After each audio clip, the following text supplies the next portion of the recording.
नमस्कार विद्यार्थी मित्रांनो, तुमचं स्वागत आहे जय हिंद पाठशाला या यूट्यूब चॅनलमध्ये. आता 14 जूनचं आपल्याला टार्गेट आहे. त्यासाठी आपण जास्तीत जास्त प्रश्न आणि त्यांचं स्पष्टीकरण पाहणं गरजेचं आहे. तर आज आपण असेच प्रश्न अर्थशास्त्राचे घेऊन आलेले आहेत. ते बँक व्यवस्थेसंबंधी आहेत. तर चला तर मग सुरुवात करूया आजच्या व्हिडिओला. बँकेत धनादेशाचे वाचन करण्यासाठी कशाचा वापर केला जातो? जो आपला चेक असतो त्याचं वाचन करण्यासाठी कशाचा वापर केला जातो? तर आपण चेक पाहिला असेल तर त्याच्यावर लिहिलेलं असतं MICR, म्हणजे मॅग्नेटिक लिंक कॅरेक्टर रिकग्नायझेशन. म्हणजे चेकचे वाचन करण्यासाठी MICR चा वापर केला जातो. म्हणजे या प्रश्नाचं उत्तर आहे पर्याय क्रमांक 2. पहिले 3 अंक जे असतात ते बँकेचे स्थान दाखवतात, त्याला IFSC कोड म्हणतात. त्यानंतर नंतरचे 3 अंक जे असतात ते बँक कोणती आहे ते दाखवतात, त्याला आपण MICR पेक्षा वेगळा कोड आहे, हा 11 अंकी कोड असतो आणि याचा वापर ऑनलाईन पैसे ट्रान्सफर करण्यासाठी होतो. आणि शेवटचे 3 अंक बँकेची शाखा कोणती आहे ते दाखवतात. आता हे झालं बँकेचा जो चेक असतो त्याच्या वाचनाबद्दल. यानंतर प्रश्न क्रमांक 2.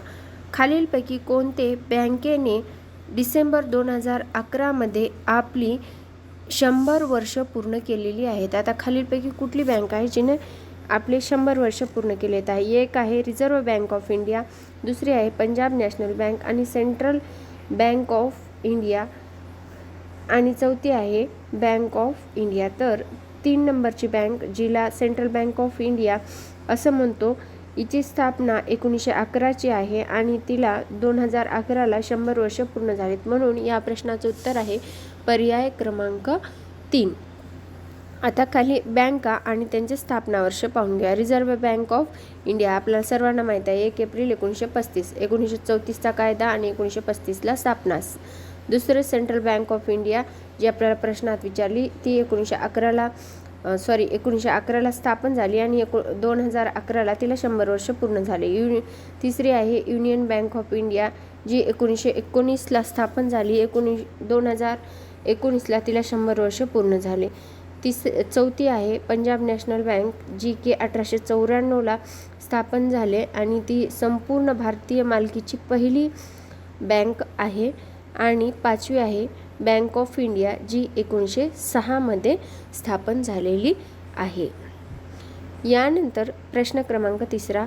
केंद्र सरकारला पुढीलपैकी कोणत्या क्षेत्रात वावरताना अधिक काळजी आणि जबाबदारीने वागावे लागते? आता केंद्र सरकार काय करत असतं तर राज्याचं राजकोषीय धोरण आखत असतं. महागाई आणि मंदी या दोन्ही गोष्टी स्थिरपणे आपल्या देशात राहण्यासाठी त्यांचं राजकोषीय धोरण असतं. मग त्यांना कुठल्या बाबतीत व्यवस्थित राहावं लागेल तर त्यांना फक्त आणि फक्त बँकिंग क्षेत्रामध्ये व्यवस्थित आणि काळजीपूर्वक राहावं लागेल. म्हणजेच आपल्याला असं सांगता येईल की या प्रश्नाचं उत्तर आहे बँकिंग क्षेत्र, म्हणजे पर्याय क्रमांक 3. यानंतर 4था प्रश्न आहे पुढीलपैकी कोणते विधान चुकीचे आहे? सन 1969 मध्ये 19 बँकांचं राष्ट्रीयकरण करण्यात आलं, तर हे चुकीचं आहे. पहिलं वाक्य, कारण 1969ला 14 बँकांचं राष्ट्रीयकरण करण्यात आलं ज्यांच्या ठेवी 50 कोटीच्या वर होत्या अशा. ब आहे, ज्या व्यापारी बँकेचे डिपॉझिट 50 कोटीच्या वर होते त्यांचे राष्ट्रीयकरण करण्यात आले. हो, हे एकदम बरोबर आहे. आणि आपल्याला चुकीचं कुठलं म्हणून विचारलंय तर पर्याय क्रमांक 1 हे या प्रश्नाचं उत्तर आहे. आता राष्ट्रीयकरणाबद्दल प्रश्न आलेला आहे, तर आपण राष्ट्रीयकरणाबद्दल माहिती घेऊया. पहिलं राष्ट्रीयकरण 1969 मध्ये झालं, 19 जुलै 1969. तेव्हा पंतप्रधान कोण होतं तर इंदिरा गांधी होतं. पहिले आपण व्याख्या पाहून घेऊया. जे काही खाजगी संस्था असतात किंवा खाजगी व्यक्तीची मालकीची जी बँक असते तिला सरकार आपल्या मालकीचं किंवा आपल्या ताब्यात घेतं, त्याला आपण राष्ट्रीयकरण म्हणतो. त्याचं कारण असं असतं की आर्थिक सत्तेच्या केंद्रीकरणापासून दूर करणं, त्याचबरोबर अग्रक्रम क्षेत्राला कर्जपुरवठा देणं आणि ग्रामीण भागात बँकेच्या शाखांचा विस्तार करणं, त्याचबरोबर प्रादेशिक असमतोल दूर करणं हे राष्ट्रीयकरण करण्याची कारणे आहेत.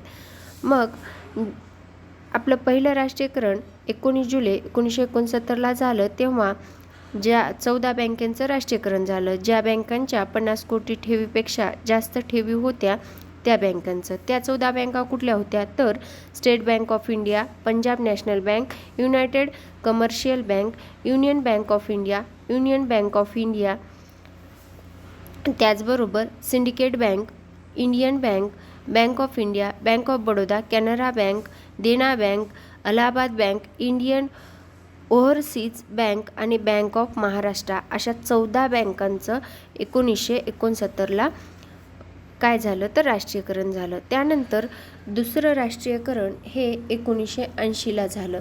त्यावेळेस 6 बँकेचं राष्ट्रीयकरण करण्यात आलं.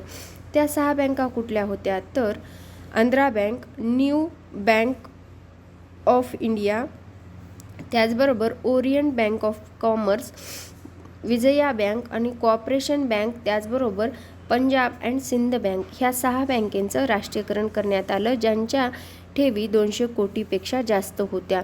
1993ची न्यू बँक ऑफ इंडियाचे पंजाब नॅशनल बँकेत विलिनीकरण करण्यात आलं. यावेळी एकूण 19 राष्ट्रीयकृत बँका आहेत 1993ला. तर सध्या म्हणजेच 2022चा आकडा आहे इथे, तर 11 राष्ट्रीयकृत बँका आहेत. यानंतर प्रश्न क्रमांक 5 योग्य जोड्या लावा. अ आहे बँकिंग नियमन कायदा, ब आहे बँकेचे राष्ट्रीयकरण, भारतातील स्टेट बँकेची स्थापना आणि स्टेट बँक समूहाची स्थापना. आता कालच्या राज्यसेवेच्या परीक्षेला सुद्धा यावर प्रश्न येऊन गेलेला आहे, तर आपण ह्या गोष्टी पाठच करून ठेवायच्या. बँकिंग नियमन कायदा कधीचा आहे? बँकिंग नियमन कायदा तर 1949चा. त्यानंतर बँकेचं राष्ट्रीयकरण, पहिलं राष्ट्रीयकरण केव्हा झालं तर 1969ला. स्टेट बँकेचं स्थापना केव्हाची आहे तर 1955ची एडिगोरवाल समितीच्या नुसार. आणि स्टेट बँक म्हणजे समूहाची जी निर्मिती झालेली आहे, स्टेट बँक समूहाची निर्मिती ती कधीची आहे तर ती आहे 1960ची. मग आपल्याला काय सांगायचं आहे तर बँकिंग नियमन कायदा 1949 म्हणजे 4 अ ला 4, त्यानंतर बँकेचं राष्ट्रीयकरण 1969 ब ला 1 असं एकाच ठिकाणी आहे, म्हणजेच या प्रश्नाचं उत्तर आहे पर्याय क्रमांक 2. आता आपण बँकिंग संबंधित ज्या काही महत्त्वाच्या घडामोडी आहेत त्या पाहून घेऊयात. आता आपल्याला माहीतच आहे RBIचा ॲक्ट आहे 1934चा, पण स्थापना कधीची आहे 1 एप्रिल 1935ची.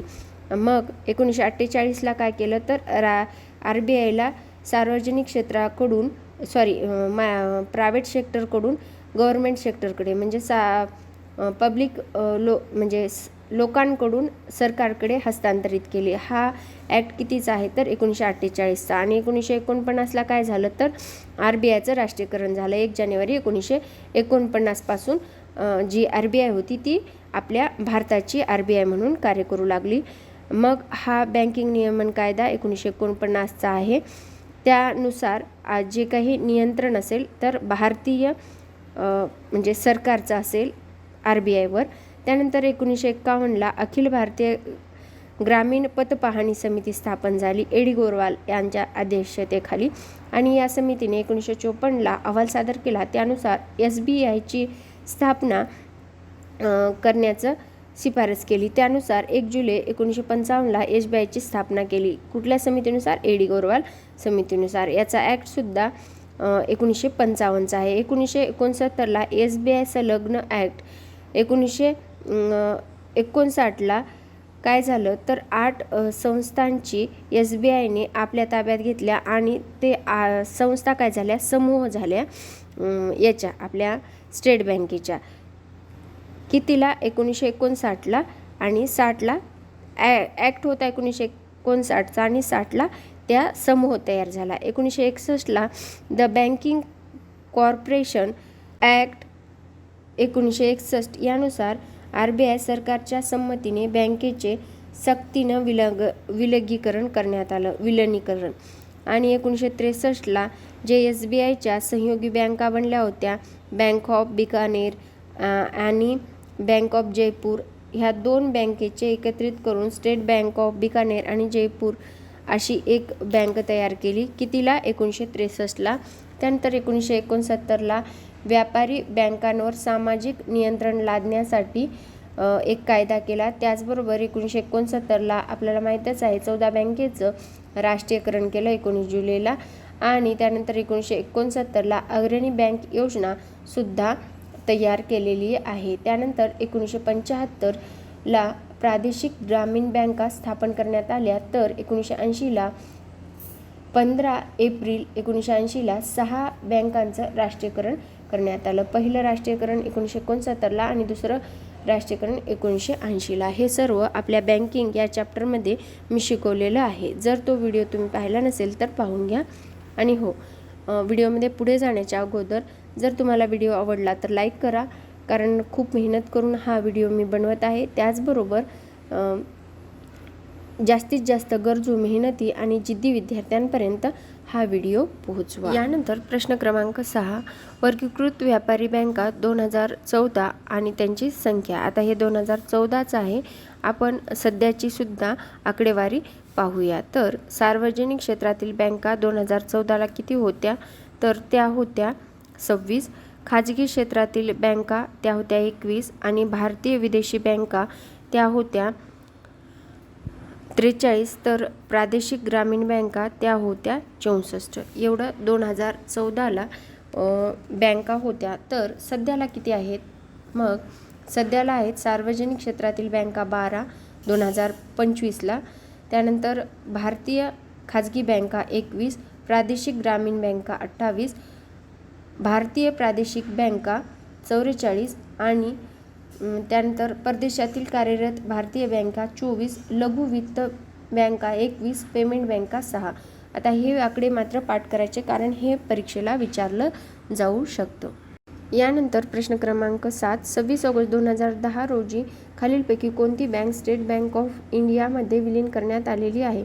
तर 26 ऑगस्ट 2010ला the State Bank of Indore ही बँक विलीन करण्यात आली होती. म्हणजेच या प्रश्नाचं उत्तर आहे पर्याय क्रमांक 4. आता अखिल भारतीय पतपुरवठा पाहणी समिती जी एडी गोरवाल समिती होती ती 1951मध्ये स्थापन झाली. त्याबद्दल आपण माहिती घेऊया. तर तिने अहवाल दिला 1 जुलै 1955ला आणि त्याच वेळेस SBIची स्थापना झाली. मग सहयोगी बँका कधी तयार झाल्या? तर 1959चा काय झाल्या? तर 8 सहयोगी बँका SBIच्या तयार झाल्या. त्या कुठल्या होत्या? तर State Bank of Hyderabad, State Bank of Indore, State Bank of Travancore, State Bank of Mysore, State Bank of Patiala, State Bank of Saurashtra, 7वी होती स्टेट बँक ऑफ बिकानेर आणि 8वी होती स्टेट बँक ऑफ जयपूर. त्यानंतर विलिनीकरण बँका, म्हणजे आता ह्या बँका तर सहयोगी बँका बनल्या, पण त्याच्यामध्येही विलिनीकरण करून ह्या बँकांची संख्या कमी केलेली होती. 1963ला काय झालं? आता ह्या 1959ला 8 बँका होत्या. 1963ला काय केलं?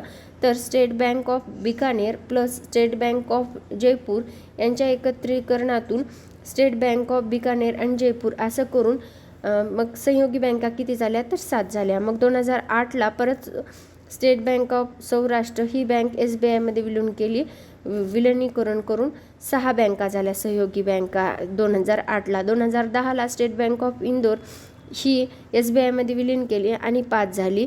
आणि 2017मध्ये ज्या काही 5 सहयोगी बँका उरल्या होत्या त्या बँका आणि महिला बँक ही अशा 6 बँका SBIमध्ये 2017ला विलिनीकरण केलेल्या होत्या. आता कालचा पॅटर्न पाहता असे प्रश्न आपल्याला आयोग विचारू शकतो येणाऱ्या परीक्षेत. यानंतर प्रश्न क्रमांक 8, सन 2012-13ला भारतीय रिझर्व्ह बँकेच्या लेख्यानुसार खालील जोड्या योग्य पद्धतीने जुळवा. बँक प्रकार आणि बँकेचे नाव. राष्ट्रीय बँक. आता राष्ट्रीय बँक कोणती आहे? तर आंध्रा बँक ही आपली राष्ट्रीय बँक आहे. त्यानंतर विदेशी बँक. आता विदेशी बँक कुठली आहे? तर उरी ही विदेशी बँक आहे आपल्या भारतामध्ये.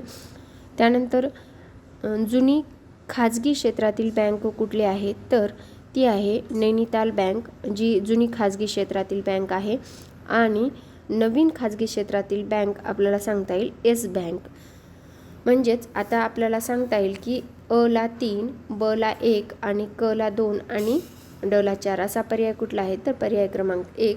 म्हणजेच या प्रश्नाचं उत्तर आहे पर्याय क्रमांक 1. यानंतर परत एकदा जोड्या जुळवायच्यात आपल्याला.